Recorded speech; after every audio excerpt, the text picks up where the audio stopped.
The Day the Earth Blew Up, a Looney Tunes movie.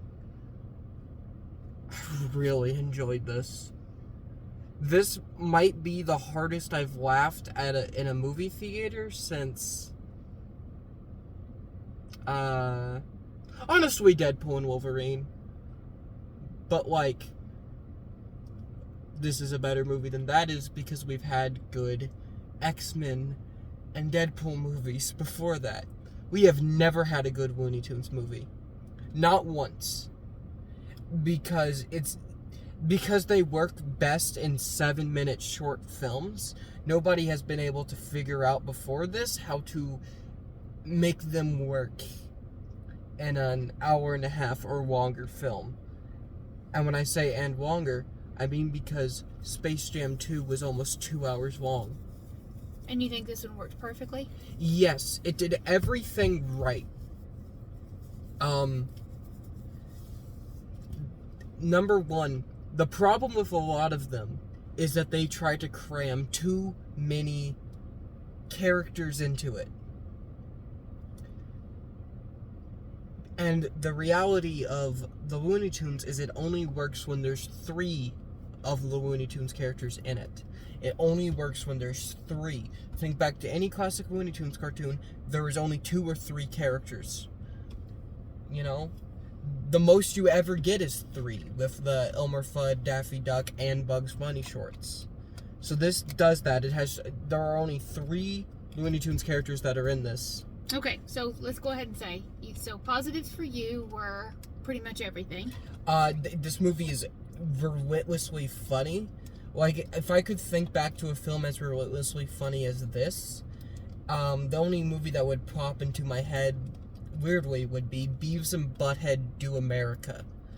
That's the only movie that is as, relentlessly, you're gonna laugh too much as this. You know?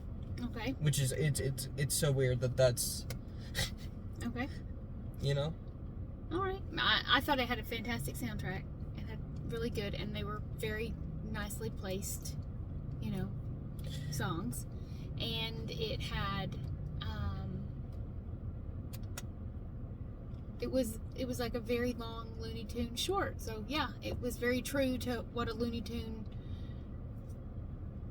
would, movie short should be. The characters felt right. Porky and Daffy felt like their characters. Petunia has never had a personality before this movie. So she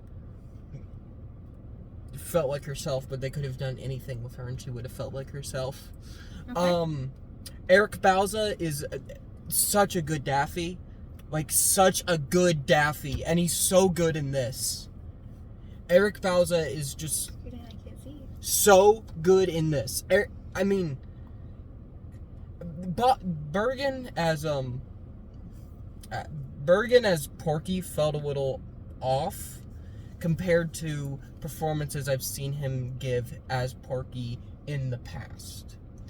And it's a very good performance. It's a very high energy performance, but it just felt a little off. And I think that's because his Porky voice is not usually sped up. It's not usually sped up. It sounded really high-pitched here. I think they might have sped his voice up. I don't know why. He is getting older. That could be it. They're starting to, speed up Tom Kenny when he does SpongeBob now. Oh, I didn't notice anything. That could be it. They're doing the same thing to him, Okay. All right. You want to say negatives? And they would do the same thing to Mel Blanc. His Bugs and Roger Rabbit and his Daffy are sped up. And that's why those sound so different than they do in Quackbusters, which came out the same year. Because those weren't sped up. Okay. It's something they do to voice actors as they get older. If they have to do a character that's more high-pitched, they have to speed it up. And fun fact, Mel Blanc couldn't even do Yosemite Sam by the time Roger Rabbit came along. They had to get the late, great Joe Lasky to do that voice. Okay. So... It's just our vocal cords kind of change. Yeah, they get older and harder to do all that good stuff. Do you have any negatives other than the one that you just said about his voice? Candy is great as Petunia. Yeah, I did think that was a really good, and I liked And the character. that's the one character in this that could have easily been just some random celebrity. That could have... I was thinking this the entire time. Like, this could have so easily been Jenny Slate. Like, if they had casted a celebrity, it would have been Jenny Slate. This so easily could have been Jenny Slate. Oh, yeah. But, I mean, it was good. I liked But I'm so glad it wasn't Jenny Slate. You know? Mm-hmm. Oh, and the animation is beautiful. First fully hand-drawn animated movie in theaters since Winnie the Pooh. 14 years ago. And this was beautiful. You've been waiting on this, haven't you? This movie? Yes. Well, it was announced in 2021? Yes. 2019? Not highly Marketed at all. I mean, they gave us posters. We were the only ones in the theater. Just the two of us. On a Friday. This was originally meant to be an HBO Max release. And then the reason this is in theaters was because they were going to release Coyote versus Acme, which, if that movie... They canceled it, and I think even if this isn't officially true, this is my theory. This is in theaters to test the waters to see if there is enough interest in Looney Tunes to see if a more high budget movie like that, which is probably more something along the lines of Back in Action, would do well. You know, because that's got like Will Forte and John Cena in it. Okay. Well, I think we should just go ahead and skip to the grade because I don't think you have any negatives. I actually do. You do? So, it's actually something you said earlier. Yes. This does feel like a 7-minute cartoon stretched into an hour and a half.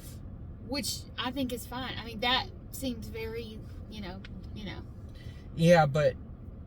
authentic the way you wanted it to be. The plot doesn't matter, though. It's just... The plot is an excuse for gags. This whole movie is just... Yeah, it was another Invasion of the Body Snatchers plot. Which is every genre of every movie of everything has them. So, but it was fun. It's the second Looney Tunes Invasion of the Body Snatchers parody. Okay. Invasion of the Bunny Snatchers from the 90s. Oh, okay. Alright, so grade? Wait, do you have negatives? I don't. My only negatives it was just, just a generic storyline, but it was fine. I mean, they kept it the gags. Oh, it had some really, on the positive side, it had some funny jokes that were a little risque, and along with the music that was really good. So your adults would, it's very much a show for everyone. There's a fellatio joke in here. Okay. And okay, let's go ahead and do you grade it. A+. Oh, okay. I would say Looney Tunes is not anything that I truly, I'm not somebody that, only because you watch it, but even not being something that I would go watch by myself, I would still give it was very good. I would still give it like a B-. Okay. Wayne Knight's return to the Looney Tunes franchise in Space Jam. Okay. He's the mayor in this. Yeah, just a small role. Yeah, he's got like 3 lines, and he's probably the most famous person in this. Yeah, it was good.